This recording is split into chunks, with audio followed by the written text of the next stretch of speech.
Pour moi, tout d'abord, discrimination, c'est lié avec la différence. C'est, on discrimine quelqu'un parce qu'il est différent qu'un autre. Ça peut être un problème ethnique, religieux, mais c'est tout de suite, dès qu'on pense discrimination, c'est un côté négatif parce que on reproche des choses à quelqu'un en fait. On avait fait un essai une fois parce que je cherchais un stage je devais faire un stage dans un magasin. Et une fois, j'étais avec une autre amie qui n'était pas originaire, qui n'était pas maghrébine. J'étais avec elle et tout. J'ai dit viens, on va chercher un stage. On est parti. On est rentré dans un magasin. Je suis rentrée la première. J'ai dit ouais, je vais rentrer la première. On va voir la réponse de la gérante. Je suis rentrée et à la fin, elle m'a dit non, elle m'a refusé directement. J'ai pas eu le temps de parler. Elle m'a dit je prends pas de stagiaire. Et 2 minutes après, il y a ma copine, elle est rentrée et tout, elle était prise et tout correctement. La gérante, elle lui a dit oui, c'est possible de faire le stage ici et tout, telle période. Donc c'est à partir de là que j'ai vu comme quoi il y avait des inégalités et j'étais déçue quoi. Après pour chercher un autre stage, c'est à partir de là quoi. Mais moi je pense que les jeunes, ils sont plus plus malheureux que nous. Ils ne savent pas où aller, ils ne savent pas quoi faire. Il n'y a pas de travail. C'est un manque de tout. Ils sont malheureux, ces enfants. Moi, je pense que ce sont plus les jeunes que nous. Parce que nous, l'un dans l'autre, hein, on n'a pas une grosse retraite. On ne mange plus comme les jeunes, on ne boit plus comme les jeunes. On n'a plus tant de besoins. Tandis qu'eux, ils sont vraiment exclus de tout. Ils sont malheureux. Pour moi, personnellement, c'est vrai qu'il arrive à un certain âge, je m'en fais pas pour moi. Mais je veux dire, pour les jeunes quand même, qui sont pleins de bacs, de diplômes, quand ils se présentent au téléphone et qu'on ne voit pas la personne elle-même, on lui dit, il n'y a pas de problème, vous pouvez vous présenter. Quand on voit le nom et le type de personne, qu'il est noir ou arabe ou quoi que ce soit, ils n'ont pas aussi autant de chances pour le travail. Et c'est là où il y a une discrimination aussi, surtout pour ça. Et qu'est-ce que j'allais dire on nous parle toujours d'intégration. L'intégration, on est intégré. On est né ici, on a pris nos habitudes ici, on a du mal à trouver... Je parle toujours du travail, parce que pour moi, c'est ça qui englobe. On a du mal à trouver du travail et en plus, comme on n'est pas encore bien accepté, et c'est malheureux de le dire, on se sent toujours rejeté. Dans la période où on est, c'est personnes âgées, handicapées et personnes d'origine maghrébine ou noire. Pourquoi ?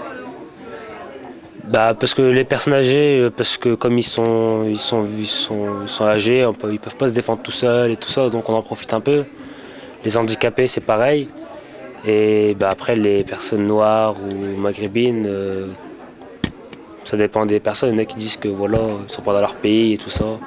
Comme ils sont beaucoup quoi, par rapport à d'autres cultures. Voilà. Et là, peut-être ce qui va arriver, peut-être les Chinois. Peut-être les Chinois, vu qu'il y en a de plus en plus qui viennent et qu'ils investissent. Et que, voilà. Et c'est un problème pas. On peut rien faire, c'est les gens.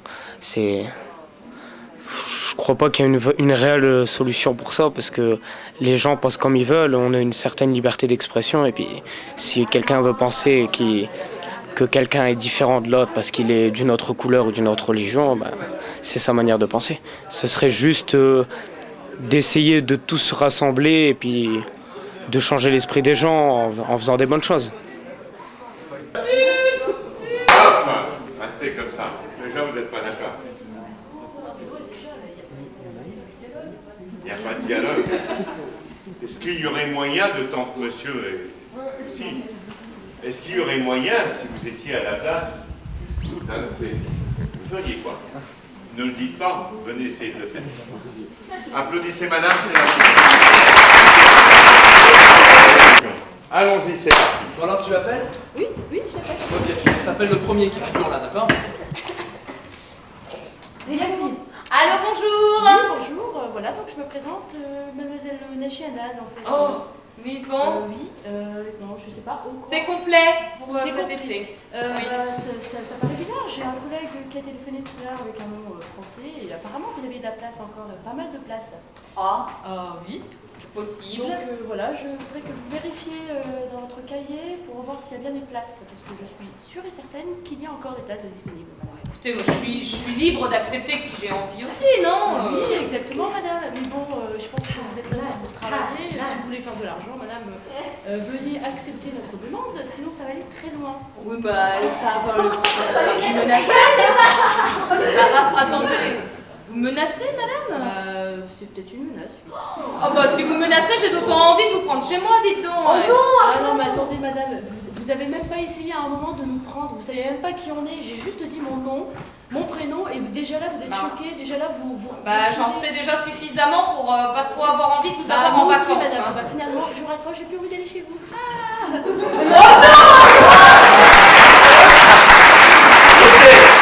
L'initiative au départ, elle part vraiment de la prise de conscience et de la volonté de la DRDJS que pour agir contre les discriminations, il faut vraiment que tout le monde mette la main à la pâte et que donc c'est bien chacun sur son champ d'intervention qu'il faut essayer de travailler pour pouvoir vraiment contribuer à un vrai travail de lutte contre les discriminations.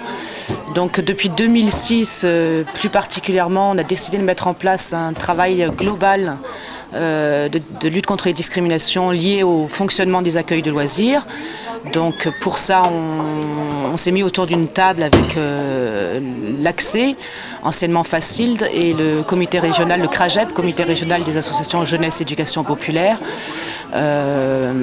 Donc directement, dans une volonté de travailler directement avec les acteurs de terrain. Voilà, en posant la question, on est tous auteurs potentiels de discrimination, tous acteurs de la lutte contre les discriminations. Qu'est-ce que ça nous évoque dans nos pratiques professionnelles, etc.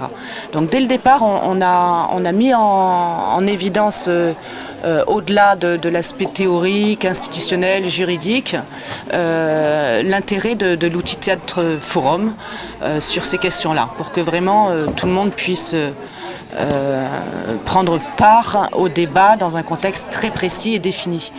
Donc il y a 4 groupes de travail qui se sont mis en place, composés des différents acteurs qui collaborent à la lutte contre les discriminations et surtout au fonctionnement d'un accueil de loisirs, dont l'un d'eux avait pour but d'essayer, par l'outil Théâtre Forum, de faire un travail toujours global et systémique. Donc on a mis en place 2 ateliers à disposition des travailleurs de terrain, à la fois des organisateurs d'accueil de loisirs, des animateurs, des formateurs eux-mêmes, etc. Donc vraiment tous les acteurs. Donc ces ateliers ont donné lieu, à partir de témoignages concrets, de récits vécus sur des expériences liées aux discriminations dans le champ de l'accueil de loisirs, ont donné lieu à 2 représentations. Jouées par les professionnels eux-mêmes, les professionnels de terrain, et à partir de ces 2 représentations-là, plus des interviews qui ont été menées par l'association avec laquelle on travaille, Envie Théâtre de l'Opprimé, eh bien on a souhaité créer un spectacle spécifique autour de ces questions-là, et on tente de le faire connaître pour multiplier le nombre de personnes qui ont quelque chose à dire sur la question, qui ont des propositions à apporter, voilà, toutes les personnes qui souhaitent rechercher ensemble. Donc la suite des événements, c'est continuer déjà à explorer ce qu'on peut produire grâce au Théâtre Forum, mais également, pourquoi pas, proposer ces techniques-là au sein des formations d'animateurs, de directeurs, etc. Voilà, donc il y a vraiment un gros travail de mise en lien entre la pratique elle-même du Théâtre Forum pour lutter contre les discriminations et les contenus de formation. Voilà, moi c'est surtout cette perspective-là qui m'intéresse.